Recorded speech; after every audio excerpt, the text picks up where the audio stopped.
नमस्कार साथियों, आप सभी का एसवीएम अणकेश्वर जो यूट्यूब चैनल है, इस पर हार्दिक स्वागत और अभिनंदन। आज हम आपको जो बैकग्राउंड में दिखाई भी दे रहा है, जांगड़ू नरेश राणा अणक सिंह जी सांकला के बारे में अध्ययन करेंगे। और ये अध्ययन मुख्यतः जो अणकेश्वर गांव की स्थापना के या अणकेश्वर के इतिहास से संबंधित जो जानकारी लेने के लिए जो विशेष तौर से हमने एक जो क्लास रिकॉर्ड करने का जो प्लान बनाया उसके लिए है। तो आप को ये पता होना चाहिए कि बीकानेर का सबसे प्राचीन गांव कौन सा है। बीकानेर का सबसे प्राचीन गांव यदि नाम आता है तो उससे पहले आपको बीकानेर का प्राचीन नाम ही पता होना चाहिए। आप कहेंगे कि प्राचीन गांव का नाम पता करने के लिए बीकानेर का प्राचीन नाम हम क्यों पता करें। तो बीकानेर का जो प्राचीन नाम था वो था जंगल प्रदेश। अब नाम क्या था? जंगल प्रदेश। देखें, नाम था, सॉरी,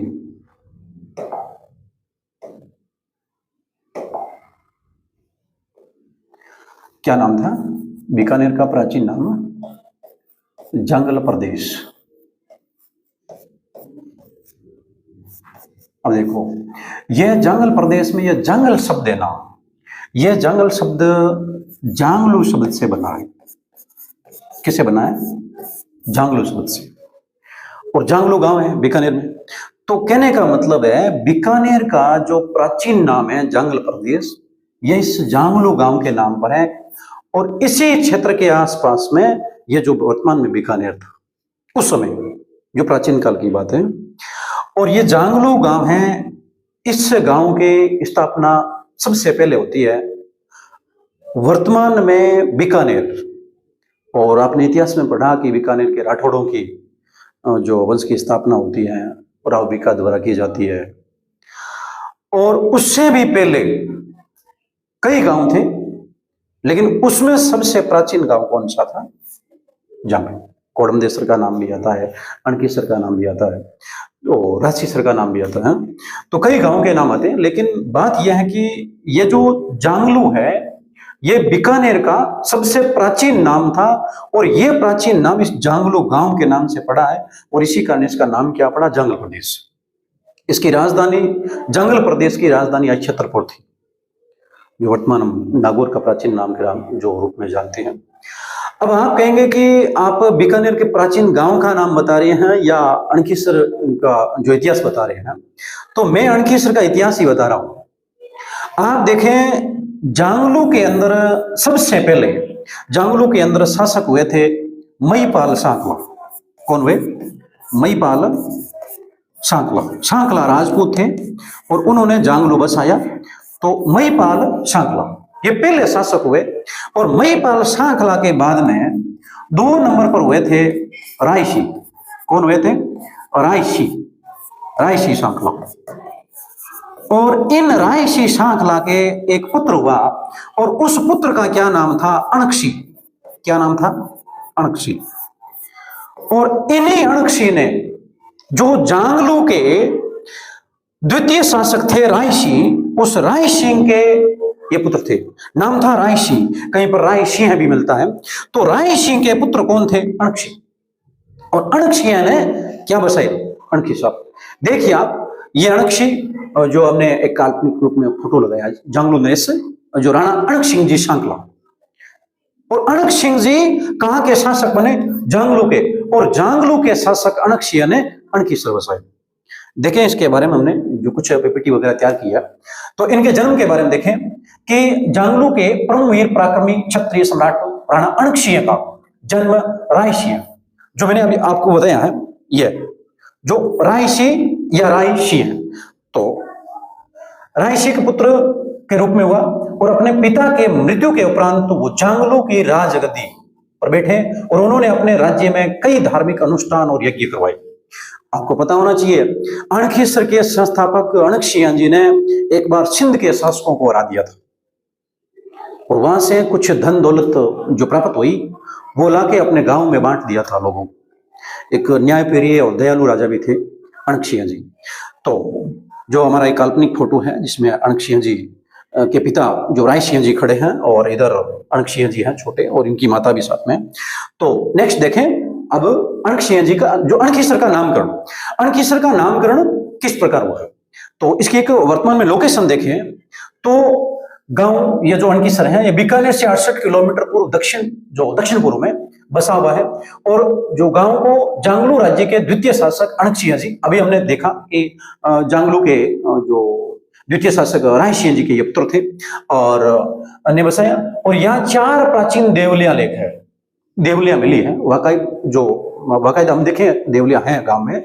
और इनमें से 3 देवलियां अणक सिंह के पुत्र राजकुमार असल की हैं और 2 जो रानियों रोहिणी और उमा की हैं और 1 देवलिया रणवल की। और ये रणवल है ये असल का कोई संबंधी रहा होगा ऐसा माना जाता है। और ये देवलियां 1283 ईस्वी की। इसका मतलब है कि जो अणखीसर की स्थापना है, अणखीसर की स्थापना ये 1283 का मतलब 13वीं शताब्दी में हुई,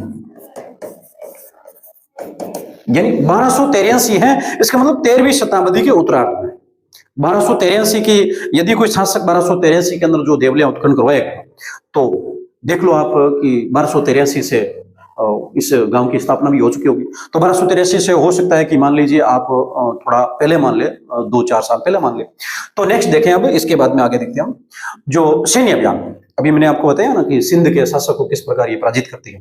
तो देखें जांगलू अधिपति राणा अणक सिंह जी ने एक बड़ी सेना तैयार की है और इस सैन्य शक्ति का निर्माण करके और ये सेना के रखरखाव हेतु उन्होंने व्यापारिक मार्ग पर टैक्स वसूली प्रारंभ की। यदि इस क्षेत्र से होकर कोई गुजरेगा उनसे टैक्स लिया जाएगा और उस टैक्स का क्या किया जाएगा, सेना के भरण पोषण हेतु उपयोग में लिया जाएगा। नेक्स्ट उन्होंने सिंध के स्थानीय शासकों से युद्ध किया और वहां से लाए धन को सैनिक और प्रजा में बांट दिया। बड़ी बात यह है, लोगों में, आम जनता में धन बांट दिया। तो नेक्स्ट देखें इसके बाद में आगे तो बस इतना ही देखें। तो अणखीसर के बारे में हमने देखा।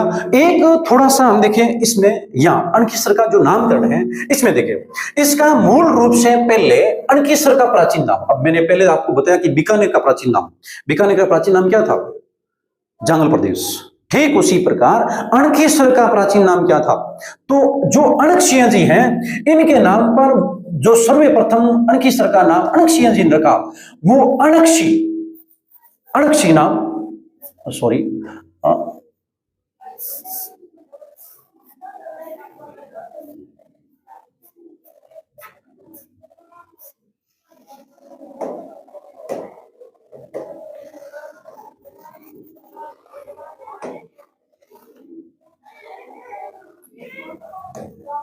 अणक्षी, यह था अणक्षी जो अणक सिंह का नाम था। और इसके बाद में आगे लगाया गया सर, यह प्राचीन नाम था अणक्षी सर, और इसका अपभ्रंश होके और नाम पड़ा, अब वर्तमान में क्या नाम पड़ा, अणखीसर। ये तो हमने जो आज अणखीसर के इतिहास के बारे में जाना और इसी प्रकार जो आगे से रोचक तथ्य कुछ राज्यों के बारे में तो कुछ गांवों के बारे में ऐसे हम तथ्य लेते रहेंगे। और आज के लिए एक छोटी सी मैं घोषणा करता हूं, जो आप पहले से ही परिचित हैं कि SBVM अणखीसर नाम का एक यूट्यूब चैनल बना हुआ है जो बिल्कुल फ्री आपको जो शिक्षा देने के लिए आपके जो ज्ञानवर्धक में ये जो एक रामबाण सिद्ध होगा। तो इसमें मैंने आपको बताया कि आपको क्या करना है, जो चैनल को यदि सब्सक्राइब नहीं किया तो सब्सक्राइब कर लेना, ठीक है। अब यहाँ क्या होने वाला है, जो भी ऐसी कोई सीरीज आएगी कि आपके प्रतिदिन डेली अपडेट देती रहेगी। उसमें देखें आप भी, हम देखते हैं कई अलग अलग जो कोचिंग संस्थानों में यूट्यूब चैनलों पर जो प्रतिदिन जो एक डेली अपडेट के रूप में करंट अफेयर की क्लासें होती है। हम करंट अफेयर की नहीं लेके और इसमें यह लेंगे कि प्रत्येक दिन का, मान लीजिए आज 11 तारीख है, 11 फरवरी, तो आज 11 फरवरी है तो आज 11 फरवरी का पीछे इतिहास में इसका 11 फरवरी के दिन क्या क्या घटना घटित हुई है, 11 फरवरी के दिन इतिहास में कौन कौन सी घटना घटित हुई है उसके बारे में हम जानकारी लेंगे। प्रतिदिन यह क्लास होगी और इसमें देखें अब इसमें कौन कौन सी जो विषय वस्तुओं को शामिल किया जाएगा। भी संपूर्ण 11 फरवरी को इतिहास में महत्वपूर्ण जो भी घटना हुई है उसको शामिल करेंगे और साथ साथ में जो विश्व की होगी, भारत की होगी और यहां तक कि राजस्थान, यानी कहने का मतलब आप समझ गए होंगे, हम विश्व की ऐसी महत्वपूर्ण संपूर्ण घटनाओं का जिक्र करेंगे और साथ साथ में भारत से संबंधित कोई भी है और उससे ज्यादा फोकस राजस्थान पर भी रहेगा कि राजस्थान की महत्वपूर्ण 11 जो फरवरी की कोई घटना है उसके बारे में दिन करना। तो ये क्लास होने वाली है कल से ये क्लास होगी 12 फरवरी से लगातार ये क्लास चलेगी। अब आप समझ लो ये कितने दिन चलेगी, टोटल 365 दिन, यानी कहने का मतलब है प्रतिदिन चलेगी, 1 वर्ष के लिए चलेगी। और इसमें हम देखेंगे कि प्रत्येक जो क्लास है उसके अंदर जो लगभग मान लीजिए 20-25 मिनट का जो भी वीडियो बनेगा उसमें हम देखेंगे कि कोई भी एक घटना घटित हुई है उस घटना से संबंधित तथ्यों को भी लेके आएंगे, उस घटना से संबंधित। जैसे कि मान लीजिए कोई एक घटना, कोई भी एक इतिहास में ऐसी घटना होती है किस पर्टिकुलर एक तारीख को, तो उस तारीख से संबंधित जो घटना घटित होगी उस घटना का भी हम व्याख्या सहित जो यहाँ पर ब्यौरा आपको बताएंगे। तो ये तो इससे चूकना मत साथियों, आप बराबर लगातार प्रतिदिन इस क्लास को देखना, आपको जरूर फायदा होगा। तो आज के लिए बस इतना ही। आपका विश्वास और स्नेह इसी प्रकार बना रहे। धन्यवाद।